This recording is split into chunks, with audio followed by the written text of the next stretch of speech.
never quite worked out what they were watching. They reached for words like free and individual and instinct, and none of those words were quite right, but all of them were pointing in the same direction. They were watching a kind of soldiering that came from a place their doctrine did not reach.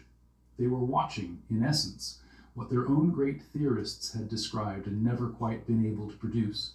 Captain Hallman, in our imagined version of him, lowers the binoculars and asks his runner who is in charge of those men. His runner has no answer. 80 years later, we have one. The man in charge of those men was the man on the left of the sergeant, and the man on the right of the sergeant, and the sergeant himself, and the private with the BAR, and the rifleman in the drainage ditch, and the wounded man propping himself up on his elbow to keep firing until the others could move. None of them outranked the others in any way that mattered. All of them outranked the situation. That was the secret.